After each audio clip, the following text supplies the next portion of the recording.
বিসমিল্লাহির রহমানির রহিম। My dear student, আশা করি সবাই ভালো আছো। আজকে আমরা নবম দশম শ্রেণীর রসায়নের ষষ্ঠ অধ্যায় মৌলের ধারণা ও রাসায়নিক গণনা সম্পর্কে দুইটা ম্যাথ সলভ করব। একটা হইল কি দ্রবণের ঘনমাত্রা নির্ণয়।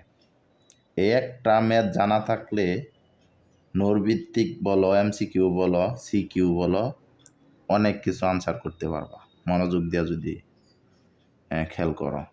তাহলে প্রথম পাত্র এবং দ্বিতীয় পাত্রে দুইটা যৌগ আছে। প্রথম পাত্রে যৌগ আছে সোডিয়াম হাইড্রোক্সাইড এবং দ্বিতীয় পাত্রে যৌগ আছে কি হাইড্রোজেন সালফেট, এবং দ্রবণের পরিমাণ হয়েছে কি 1 লিটার।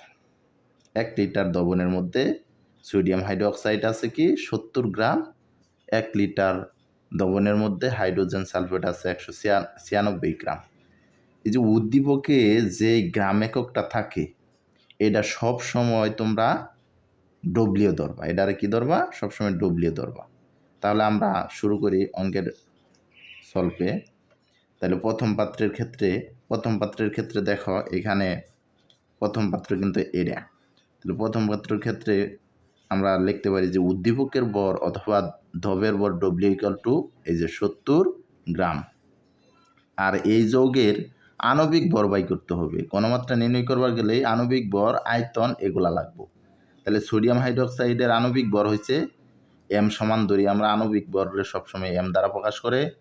তাহলে আমরা সোডিয়াম হাইড্রোক্সাইডের আণবিক ভর আমরা বাই করবো, ভরগুলা যোগ করে দিব প্রত্যেকটা মৌলের। সোডিয়ামের জন্য এখানে সোডিয়ামের জন্য ভর হয়েছে 23, অক্সিজেনের জন্য 16, হাইড্রোজেনের জন্য 1, যোগ করলে কত হয়? 40 হয়।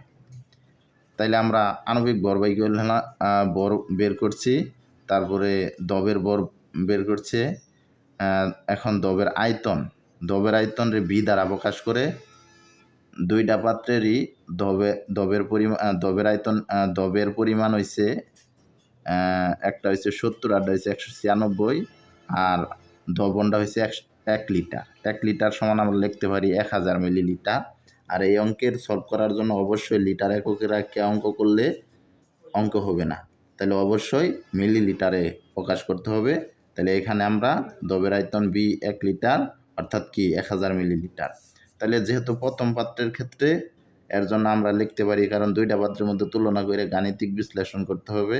তাহলে এর জন্য আমরা লিখছি যে আমরা জানি S1 ইকুয়াল টু ঘনমাত্রা S1 equal to 1000 W by MB. 1000ই ডব্লিউর মান ইতিমধ্যে জানছি আমরা 70, আর এম এর মান 40, বি এর মান 1000। তাহলে সরাসরি 1000 কাটটা দিলাম, 00 বাদ দিলাম, তাহলে উপরে হইল 7, নিচে হইল 4। তাহলে 7 আর 4 ভাগ করলে হবে তোমার 1.75। আর ঘনমাত্রার এককে এম দ্বারা প্রকাশ করে। তাহলে আমরা ইতিমধ্যে কি প্রথম পাত্রের ঘনমাত্রা বের করে ফেলছি। তাহলে এখন দ্বিতীয় পাত্রের ক্ষেত্রে দেখো এখানে দ্বিতীয় পাত্র হয়েছে হাইড্রোজেন সালফেট। তাহলে দ্বিতীয় পাত্রের ক্ষেত্রে উদ্দীপকের ভর দ্রবের ভর একই রকমভাবে অনুরূপভাবে তারপরে আমি একটু দেখাই দিচ্ছি। এই যে দ্রবের ভর ডব্লিউ 196, আর এর আণবিক ভর কীভাবে বাই করছি। হাইড্রোজেনের ভর হয়েছে আমরা জানি 1, আর যেহেতু সাথে দুইটা পরমাণু আছে, পরমাণুর সংখ্যা দিয়া দিছি 2 × 2, আর সালফারের হয়েছে 32, কারণ পারমাণবিক সংখ্যা হয়েছে কি 16, 16 দুগুণে 32, আর অক্সিজেন হয়েছে কি 16, যেহেতু 4টা পরমাণু 4 দিয়ে গুণ করে দিতে হবে অবশ্যই, 4 16 64, আবার এসে যোগ করলে হয়েছে 98 গ্রাম। আর দ্রবণের আয়তন ইতিমধ্যে আমরা জেনেছি 1 লিটার, অবশ্যই মিলিলিটারে নিতে হবে, তাহলে 1000 মিলিলিটার। দ্রবণের ঘনমাত্রা S2 এর মান বাই করবো। তাইলে আমরা জানি S2 সমান 1000 ডব্লিউ বাই এমবি। এখানে 1000 ডব্লিউ হয়েছে 196, এম হয়েছে কি 98, আর বি এর মান তো অবশ্যই 1000। তাহলে আমরা 1000 কেটে দিলাম, আর 198 দুগুণে কত হয়? 198 দুগুণে 98 দুগুণে 196 হয়। তাহলে 2 যাব, 98 196 মধ্যে 2 বার যাব, 2টা 98 গুণ করলে অবশ্যই 2 দিয়ে 98 গুণ করলে 196 হবে। তাহলে কি 2 অর্থাৎ কি 2 মূল, অর্থাৎ কি এম দ্বারা প্রকাশ করে। তাইলে এখান থেকে ইতিমধ্যে তোমরা দেখলা যে প্রথম পাত্রের ক্ষেত্রে কি ঘনমাত্রা বেরিয়েছে 1.75, আর দ্বিতীয় পাত্রের ক্ষেত্রে কি H2 সমান কত 2 বের হয়েছে। তাহলে এখান থেকে বোঝা যায় প্রশ্ন বলছিল যে পাত্রের দ্রবণের ঘনমাত্রা সমান হবে কি না। তাহলে আমরা দেখলাম কি দ্রবণের ঘনমাত্রা অবশ্যই সমান না, একটা হয়েছে কি 1.75 আর একটা হয়েছে কি 2।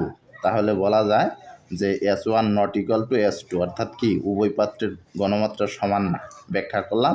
এই অঙ্কগুলা আমরা নৈর্ভিত্তিক MCQ বলো CQ সব জায়গায় আসে, খুবই গুরুত্বপূর্ণ। এইবার ঢাকা বোর্ড 2025-এ আসছিল। আর একটা অঙ্ক আমরা সলভ করব আজকে। সেই অঙ্কটা হয়েছে কি প্রমাণ অবস্থায় আয়তন নির্ণয়। তাহলে প্রমাণ অবস্থায় আয়তন নিয়ে এটাও খুব গুরুত্বপূর্ণ। এটা কুমিল্লা বোর্ড 2025 সালে আসছিল। আজকে আমরা বলতেছে প্রমাণ অবস্থায় 34 গ্রাম অ্যামোনিয়া গ্যাসের আয়তন নির্ণয় করো। এর জন্য আমি যৌগটা আগে কি তোমাদের দেখাইছি। তাহলে 2টা হাইড্রোজেন পরমাণু আর একটা নাইট্রোজেন পরমাণু মিললে কি 2 অণু অ্যামোনিয়া গ্যাস উৎপন্ন করে। তাহলে সমতা করে দেখাইছি। সমতা হইল কি উভয় পাশে বিক্রিয়ক এবং উৎপাদের উভয় পাশে কি পরমাণুর সংখ্যা সমান করতে হবে, আমরা সমান করছি। তাহলে অ্যামোনিয়ার যেহেতু বলছে 34 গ্রাম অ্যামোনিয়া, তাহলে অ্যামোনিয়া নিয়ে আমরা কাজ করব। অ্যামোনিয়ার আণবিক ভর কি M = দ্বারা প্রকাশ করে, M না দিলেও চলতো, যেহেতু এখানে M দ্বারা গাণিতিক এককে নাই, তাহলে আমরা M না দিলেও দিতে পারতাম। তাহলে অ্যামোনিয়ামের নাইট্রোজেনের বড় হয়েছে 34, হাইড্রোজেনের বড় হয়েছে 1, তার সাথে 3 আছে পরমাণু, 3টা হাইড্রোজেন, এর জন্য 3 গুণ করে দিচ্ছি, 17 গ্রাম হয়েছে। আর আমরা জানি মূল কাকে বলে। মূল হচ্ছে কোনো একটা পদার্থের মধ্যে 6.02 মানে কি 6.023 গুণ 10⁻23t অণু পরমাণু যেই পদার্থের মধ্যে আছে তাকে 1 মোল বলে। তাহলে এটাও একটা, যেহেতু 17 গ্রাম বের হয়েছে, তাহলে এটাও একটা পরিমাণ। যে পরিমাণ থাকে তাকে মোল বলে। তাহলে 17 গ্রাম এটাও একটা পরিমাণ। তাহলে এর জন্য বলা যায় 1 মোল সমান 17 গ্রাম। 1 মোল অ্যামোনিয়া সমান কি 17 গ্রাম লেখা যায়। তাহলে আর আমরা যেহেতু কি প্রমাণ অবস্থায় আয়তন নির্ণয় করবার হয়েছে, তাহলে আমরা অবশ্যই প্রমাণ অবস্থায় মানে কি স্ট্যান্ডার্ড টেম্পারেচার প্রেসার ইংরেজিতে বলে, এই যে এখানে STP, এটার আমরা লিখতে পারি প্রমাণ অবস্থায় বা STPতে। এখানে কেউ যদি STPতে দাও, STPতে তারপরেও চলবে, সমস্যা নাই, আমি একটু লিখছি। প্রমাণ অবস্থায় 17 গ্রাম অ্যামোনিয়ার আয়তন হচ্ছে 22.4 লিটার। এটা হচ্ছে প্রমাণ অবস্থায় বিজ্ঞানীরা বা গবেষণাগারে প্রমাণ করে দেখছে যে প্রত্যেক গ্যাসের প্রমাণ অবস্থায় আয়তন হচ্ছে 22.4 লিটার।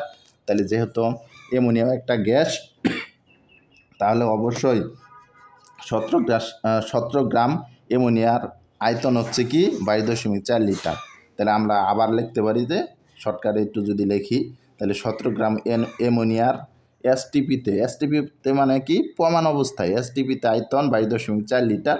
তাহলে 1 গ্রামের জন্য যদি বাই করি, তাহলে বাইরে যাবো উপরে 17 উপরে নিচে।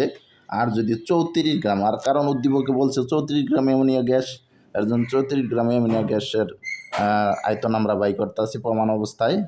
তাহলে কি 34 উপরে যাবো, কারণ 1-এর চেয়ে 34 বড়। ক্যালকুলেশন করলে কত হয় 44.8 লিটার হয়। তাইলে কি আমরা আজকে শিখলাম প্রমাণ অবস্থায় আয়তন নির্ণয়